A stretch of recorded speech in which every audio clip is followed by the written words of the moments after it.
Gracias por seguir en sintonía con nosotros. A propósito de que ya ha hecho el anuncio formal el presidente de la Junta Central Electoral de que ha concluido el proceso para este año 2016. Está aquí con nosotros la politóloga Rosario Espinal. Tenemos muchos temas que tratar. Ya un tiempo después podemos ver claramente, o no claramente, pero podemos ver aún mejor lo que nos trae y nos depara el panorama electoral dominicano. Buenos días. Buenos días. Doctora, buenos días, gracias por ser parte ya, ¿verdad?, de este equipo y aprovechar su experiencia para, desde su óptica, analizar lo que ha pasado hasta el día de hoy en términos políticos en la República Dominicana. ¿Cuál es la lectura del proceso pasado, doctora? Bueno, vamos a asumir que podemos confiar en las encuestas confiables, es decir, en aquellas que tienen una trayectoria histórica de pronosticar o de estimar o de proyectar los resultados electorales. Y a través de la campaña pues iban apareciendo ese tipo de información y las encuestas que en el pasado estuvieron más cerca de lo que ocurrió volvieron a estar más cerca de lo que ocurrió. Claro, hay un debate con las encuestas, de si las encuestas moldean la opinión o si las encuestas reflejan la opinión. Hay un poco de las dos, pero no podemos prohibir las encuestas. Entonces, hay una interacción entre que las encuestas muestran la opinión de la gente, pero también van moldeando, porque la gente va viendo entonces cuáles son las tendencias. Quiero aclarar esto, porque aquí se dio un debate de si las encuestas eran correctas, de si habían sido todas vendidas y compradas, etcétera. Y yo pienso que tenemos que tener instrumentos y que hay encuestas con un historial de pronosticar elecciones o resultados electorales y que esta vez fue igual. Dado ese pronóstico, digamos, de las encuestas, pues las elecciones estuvieron relativamente cerca, los resultados a nivel presidencial, porque a nivel congresional y municipal Hubo algunas sorpresitas. Bueno, el Distrito Nacional fue una sorpresota, y luego no se hacen encuestas en muchos lugares, excepto el PLD. Se centraliza mucho en la parte presidencial. Excepto el PLD, los partidos con más dinero que sí pueden hacerla, pero los periódicos, por ejemplo, no van a invertir porque es que cuesta mucho, porque hay que hacer muestreo entonces para cada localidad. Las encuestas nacionales no tienen la representatividad a nivel provincial ni a nivel municipal. Por eso es que sabemos a nivel presidencial, pero no sabemos mucho lo que va a ocurrir abajo, aunque más o menos pues se va teniendo una idea. En cada municipalidad la gente tiene una idea más o menos de quién es más popular, o a veces tiran una encuesta de vez en cuando. Pero en fin, yo pienso que los resultados a nivel presidencial coincidieron con las encuestas que históricamente andan más cerca de los resultados. Lo sorpresivo del proceso electoral fue el tollo que se armó a última hora. Y ahí, indiscutiblemente, que la Junta Central Electoral tiene una alta cuota de responsabilidad, porque el proceso electoral se le fue de la mano. Y realmente la Junta Central Electoral es la instancia que asume el control, no solo del proceso electoral, sino del país en el momento electoral, y a la Junta se le fue. Sin embargo, Roberto Rosario está publicado hoy en los medios de comunicación que ha dicho que con todas las deficiencias o con todas las complejidades que se manejó en el proceso, él dice que su gestión terminó bien. Bueno, lo que él diga ya es cuestión de él, pero él como presidente de un organismo internacional de elecciones era el más interesado, digamos, en que las elecciones, se desarrollaran tranquilamente.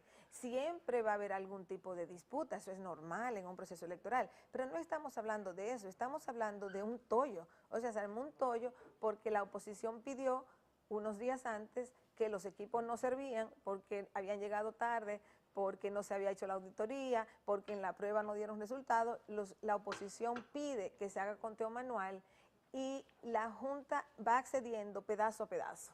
Primero la presidencial, luego accede a todo, luego nunca quedó claro. Y eso no podía ser parte de las mismas traquiñuelas de la oposición, viendo los resultados que se avecinaban. Bueno, pero si era eso, la Junta Central Electoral tenía que tomar una decisión. O sea, en unas elecciones tú nunca puedes ir pensando, y en un país como este menos, que todas las partes van generosamente a participar. Ni lo iba el gobierno, ni lo iba la oposición. Cada quien iba con todas sus triquiñuelas en la mano. Claro. Entonces la Junta Central Electoral no es ignorante de que cualquier cosa puede pasar, cualquier problema. Entonces yo pienso que cuando el presidente de la Junta va el mismo día de las elecciones en la mañana y dice que 3,000 personas, técnicos han renunciado, ya eso creó una incertidumbre a nivel nacional. Y tantos técnicos que renuncien, o sea, era que su personal no era confiable. O sea, ¿cómo tenían un personal que no era confiable? Porque ellos tenían que tener un personal confiable. La Junta Central Electoral tiene muchos años haciendo elecciones aquí. Ellos no son novatos ninguno. Si hubiesen sido un personal nuevo, que son las segundas elecciones. ¿Qué usted cree que pasó, doctora? ¿Qué pasó después de tantas expectativas que generó esta Junta, que es modelo, que es presidente, sede de juntas centrales de la región, que fue a asesorar? ¿Qué fue lo que pasó? Bueno, mira, yo me hago la misma pregunta. Porque yo lo creo que es inconcebible. O sea, yo no encuentro. No pudo haber sido lo que dice Colombia, la complejidad. No, es que las elecciones... Hacía 20 años que no se hacían juntas. ¿Eso podría influir? No mucho. El tema de los escáneres. Ok, mira, es verdad que eran más complejas, porque hacía 20 años que no se hacían los 3 niveles, pero en elecciones congresionales municipales, que se han hecho varias, aquí lo que se agregaba era la presidencial, y la presidencial es muy fácil, porque el conteo de la presidencial es muy fácil.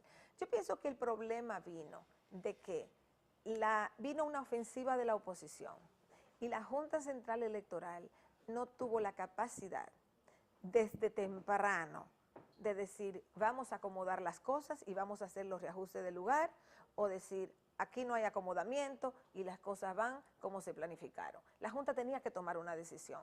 Lo que la Junta no podía hacer, que fue lo que terminó haciendo, es decir, se va a hacer conteo electrónico y se va a hacer el conteo manual, porque era duplicar el trabajo. O sea, el trabajo que se quedó sin técnico al final. O sea, era duplicar el trabajo. Entonces, ¿con qué? La oposición dice, los resultados se van a dar cuando se complete el manual. La Junta comenzó a tirar resultados con el electrónico. Eso creó un problema también. Entonces, la Junta debió, y yo pienso que ahí se expresa un problema que la Junta arrastró por muchos años, y fue su incapacidad de tomar decisiones racionales y colectivas.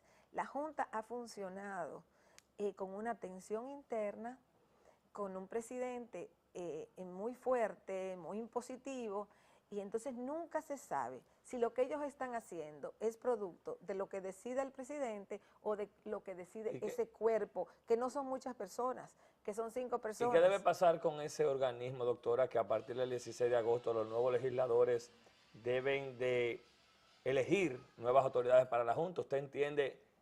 ¿Qué usted entiende sería lo más saludable para la sociedad dominicana en términos de la Junta Central Electoral? Y quiero agregarle a esa pregunta, ¿cómo afecta la imagen que debemos tener o que se iba construyendo sobre la credibilidad de ese órgano y el fortalecimiento y donde debió quedar versus donde ha quedado en la perspectiva, en la opinión de la gente por los resultados del postelectoral? No, es muy lamentable donde quedó, porque aquí, como hay una historia larga de fraudes electorales, pues hay que ir construyendo una cultura de credibilidad, y ese tollo que se armó al final no contribuye a fomentar una cultura de la credibilidad. Yo pienso que la clase política dominicana también tiene que poner de su parte, porque también para cualquier organismo electoral es mucha presión que se crea, porque hay un gobierno que busca arrasar con todo, hay una oposición muy debilitada que se cree que puede competir con ese poder tan grande que tiene el PLD. Entonces en la campaña se crea a sí misma y le crea a la población unas expectativas falsas. O sea, yo por ejemplo no tenía ni que ver una encuesta para saber más o menos por dónde iban a Te andar los acusaron de resultados. PLDista a usted, que se vendió en ese momento. Bueno, por suerte que yo no me vendo y que no nadie puede encontrar ni un centavo que me hayan pagado ni nada. O sea, yo opino lo que pienso. Por opinar, exactamente. Yo opino lo que pienso y en un momento puede sonar favorable a uno y en un momento puede sonar favorable a otro. Pero todos los indicadores de las elecciones daban a que el PLD iba a ganar, las presidenciales por mucho, porque tenían todos los recursos, porque el presidente Danilo Medina tenía un alto nivel de aprobación, porque la oposición iba con 7 candidaturas presidenciales. ¿Se unieron después de...? Por ejemplo, muchos meses antes de las elecciones, yo planteé la necesidad de que se diera cierto nivel de unidad. ¿Qué decía la oposición? Que aquí iba a haber doble vuelta, que no había que unirse en primera vuelta porque aquí iba a haber doble vuelta. Los partidos pequeños planteaban eso, un absurdo total. Aquí no había ninguna variable política para asumir, desde el punto de vista del análisis. O sea, aquí no había ningún indicador. Desde la lógica mínima. De que podía darse una segunda vuelta, solamente y no necesariamente, solamente con una oposición fuerte. Y cuando yo digo unidad de oposición, yo no estoy diciendo que todos los partidos de oposición se unieran, porque entre ellos hay diferencias importantes, que después de las elecciones ellos se sentaron toditos juntos como si fueran amiguitos, pero hay diferencias ideológicas importantes dentro de esa oposición. No es que fueran todos juntos, pero es que hubiese, en vez de 8 candidaturas presidenciales, que hubiese 3, por ejemplo. Doctora, pero en una sociedad tan convulsa, tan política como la dominicana, se ha planteado la hipótesis de que los jueces de las altas cortes, los miembros de la Junta sean personas totalmente desligadas de la vida política. ¿Cómo se puede lograr eso en esta sociedad cuando el partido mayoritario es quien designa los miembros de la Junta, por ejemplo? Bueno, mira, yo pienso, en ninguna sociedad se nombran personas totalmente apolíticas, porque las personas supuestamente apolíticas no tienen interés de hacer nada de eso. Claro. O sea, son las personas que tienen interés en la política. Ahora, lo que sí es necesario es que esas personas no vengan de la cercanía o del interior de un partido político. O sea, cuando los miembros de la Junta Central Electoral salen del Comité Central o salen de ser el asistente o el no sé cuánto del presidente del Senado o de la República o lo que sea, entonces ya son personas que cuando hay cuotas en los partidos. O sea, ya hay un vínculo muy estrecho y las cuotas son problemáticas. Aquí se han usado las cuotas, porque no es que no se ha usado, de que 2 representan este partido, 2 representan aquel, 1 representa aquel. Eso tampoco funciona así. Yo creo que el esfuerzo que hay que hacer es de buscar personas que sí tienen un papel importante profesionalmente hablando, que sí tienen un interés en la mejoría política de este país y que sean personas con una honorabilidad y una trayectoria profesional importante que vayan a esos puestos y que tengan una autoridad. Ahora, la clase política dominicana no quiere eso. Si estuviera en el poder el PRD o el PRM o el Partido Reformista o cualquiera, hicieran lo mismito que el PLD.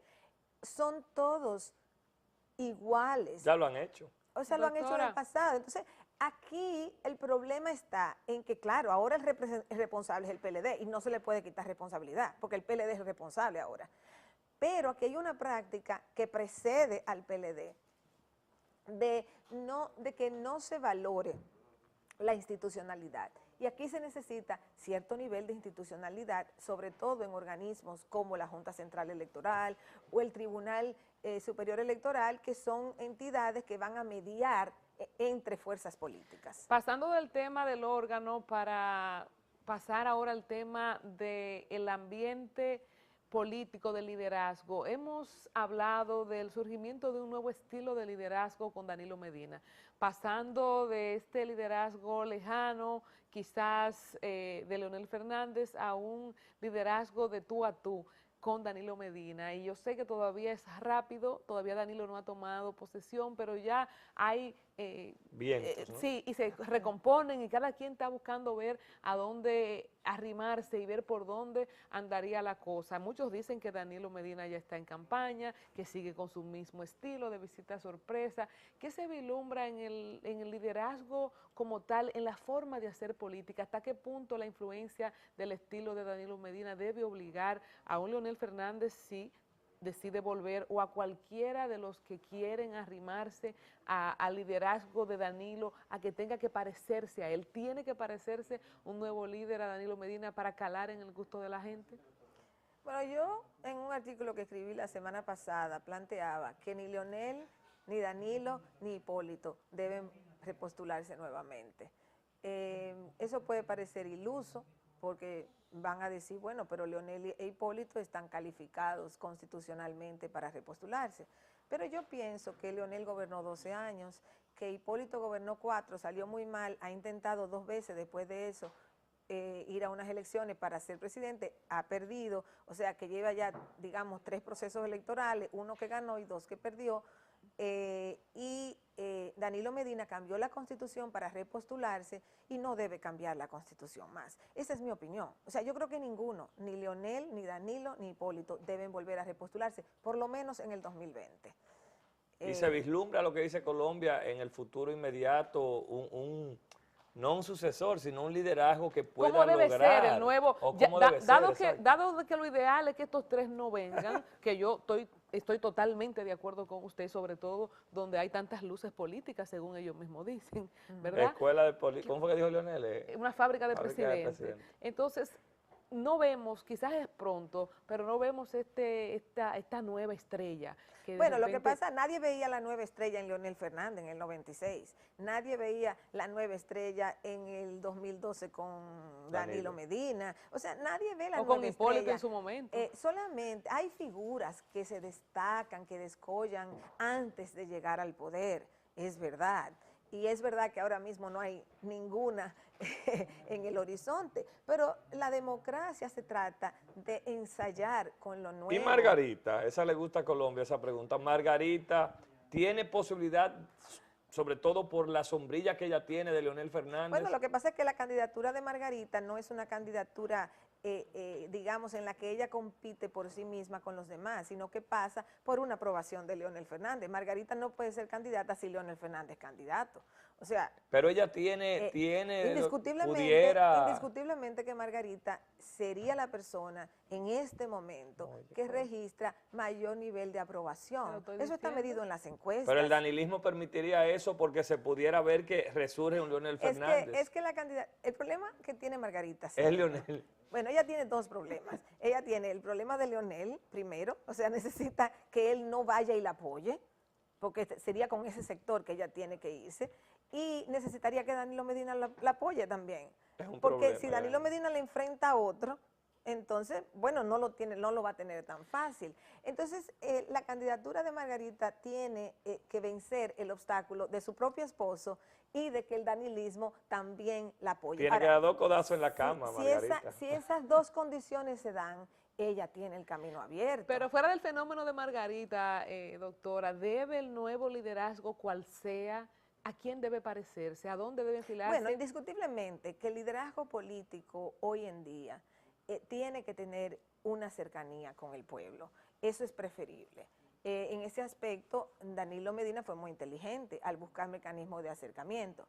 Ahora, el nuevo liderazgo que sea transformador, porque ¿en qué sentido ha sido Danilo transformador y en qué sentido no lo ha sido?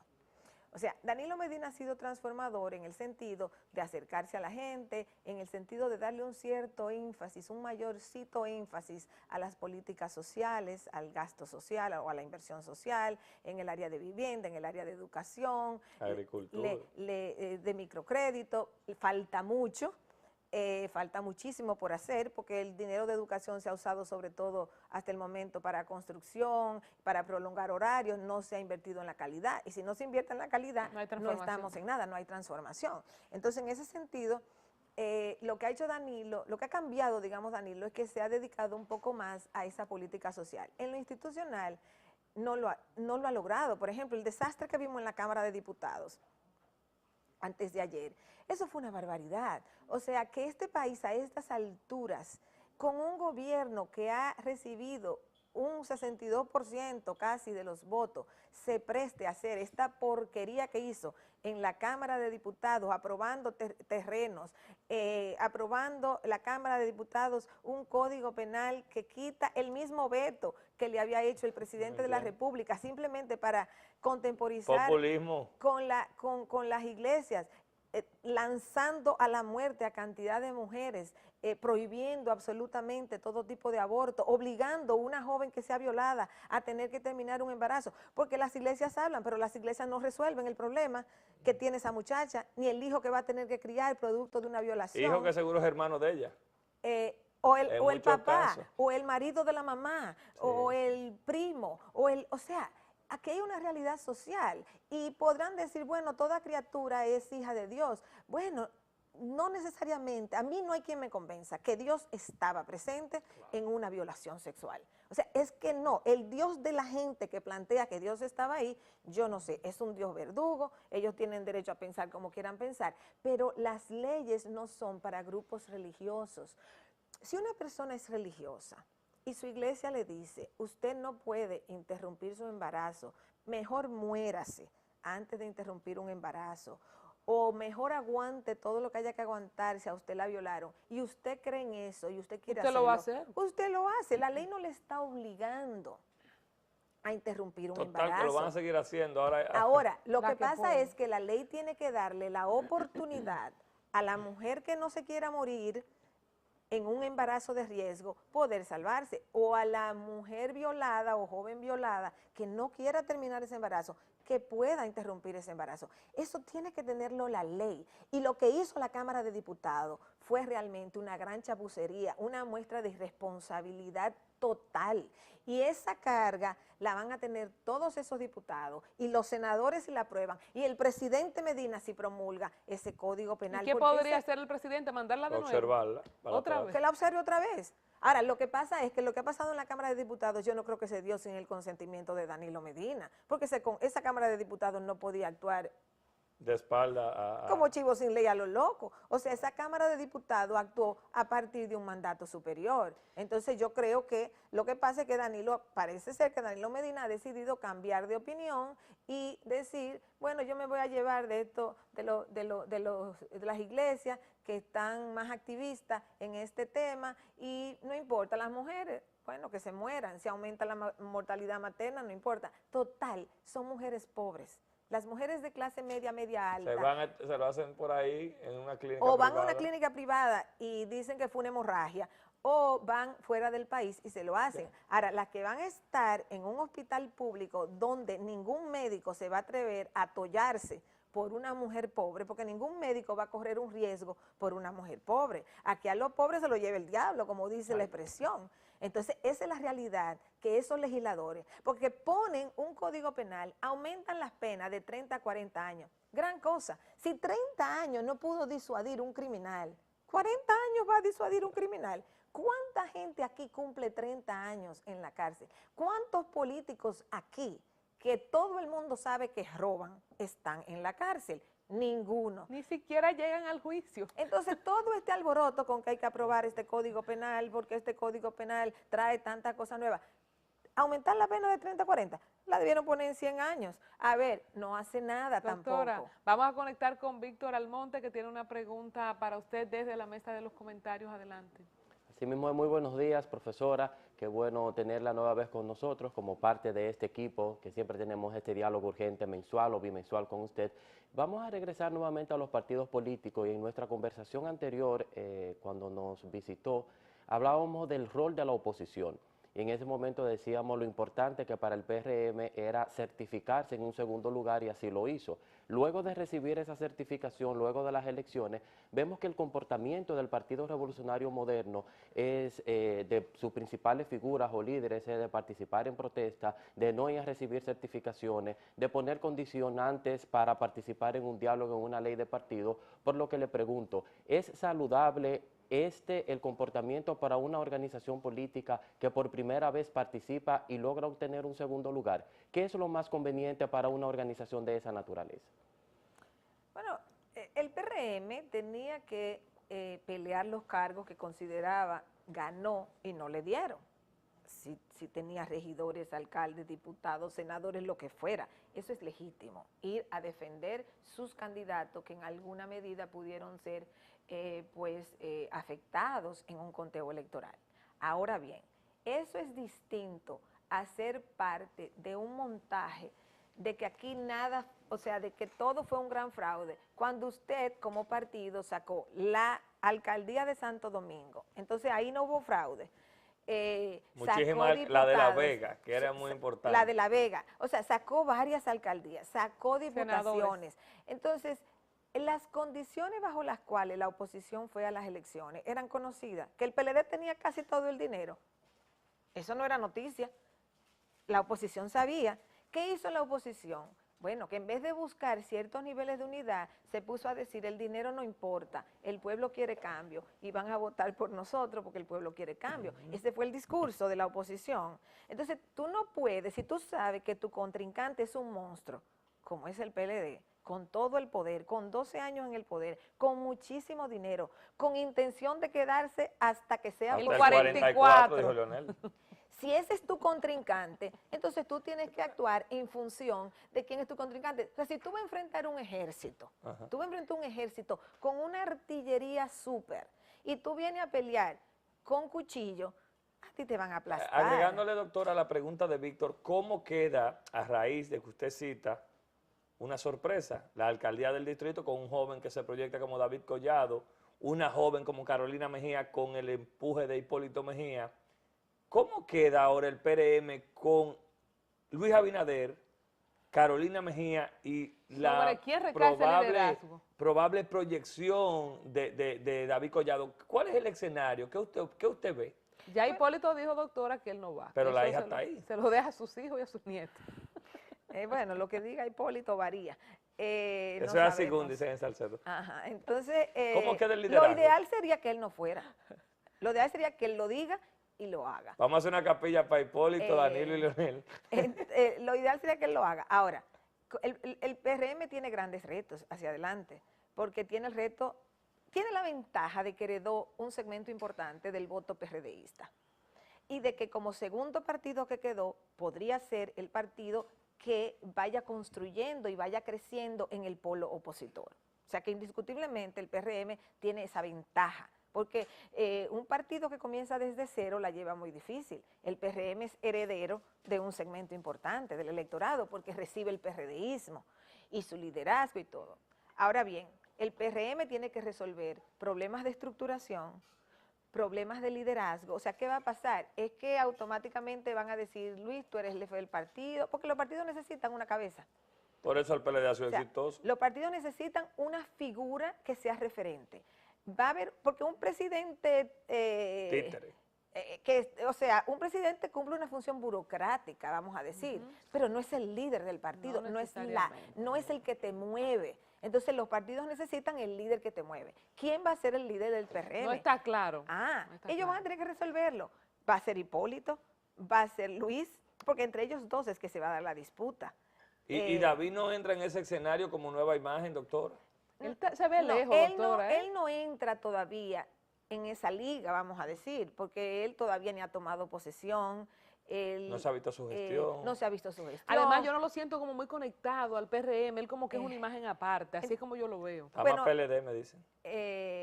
Ahora, él últimamente ha tomado más esa posición como, digamos, de cierta distancia. Digamos, desde principio de año, eso ha sido más evidente. Ahora, el punto es el siguiente. Para echar adelante, el PRM tiene que ir resolviendo quién va a llevar el liderazgo político real. No estoy hablando de quién es el secretario general, de quién es el presidente del partido, de quién es el vicepresidente, no. ¿Quién va a llevar el liderazgo político del partido? Ellos tienen que resolver eso. Ellos tienen que incorporar sus, digamos, líderes más jóvenes que han ganado posiciones electivas.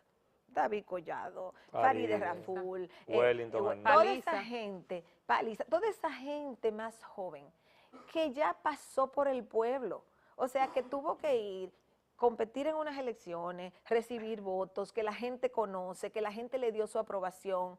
Y Esa fuera del gente- gobierno me imagino que es más complicado, doctora, ¿verdad? ese liderazgo, construirlo. Bueno, claro, o sea, pero ellos están en el gobierno. O sea, esos funcionarios electos Bueno. del PRM están en el gobierno. Entonces, esos funcionarios electos deben pasar a ocupar posiciones importantes Dentro del partido. dentro del PRM. El PRM no debe ser ya un partido donde hay una cantidad de gente que pueden ser asesores, que pueden ser lo que sean, pero que no es para estar ya ¿Y en en la el primera PLD, quién plana. lleva que eso, tienen doctora? una historia, pero tienen que darle Pero qué paso. historia. Pero es que ya quienes tienen que sentarse en la mesa principal del PRM son esos PRMistas que fueron electos, que recibieron una aprobación de la población. Esas son las caras que el PRM necesita, no las caras que ya tuvieron su época. Yo no estoy diciendo que los jóvenes desplacen a los viejos, que los viejos no sirven, no. Yo estoy diciendo que los partidos tienen que renovarse. ¿Sí o y no, que- doctora? ¿Terminó Leonel Fernández, que no tenemos que ir? ¿Terminó qué? Su carrera política en el PLD. No. Pero antes de ir, No, en lo absoluto Leonel Fernández no ha terminado y Leonel Fernández si puede va a volver a candidatearse para el 2020. ese liderazgo en el Lo PLD que- está claro. Lo que Leonel Fernández debe entender, es que él gobernó 12 años y que él no solamente tiene el danilismo en contra, él tiene a todo el que aspira en el PLD. Y si Leonel Fernández no entiende eso, va a volver a cometer los errores que Solo Danilo cometió. le gana a Leonel a lo interno, So- doctora. Ahora mismo esas son las dos fuerzas y ahora mismo Danilo tiene más fuerza por razones sencillas, tiene más gente en el comité político donde se Gobierno. toman las decisiones y tiene el gobierno con todo el presupuesto Que antes era de nacional. Leonel, el comité Doctora, político. Antes era de queremos Leonel y que ahora se es de quede Danilo. todo el programa, tiene que volver. Usted tiene que venir, Tenemos que ir a la pausa, pero no tocamos el tema de cómo se dividió la Cámara de Diputados. Ay, sí. Y la hermana, ¿qué consecuencia puede tener eso? Tiene una cita nueva vez con nosotros. Vamos a despedir Gracias. a la doctora Espinal, politóloga que ha estado con nosotros. Vamos a la pausa, regresamos en breve ya con las informaciones para cerrar el programa. No se despegue de ahí. Diálogo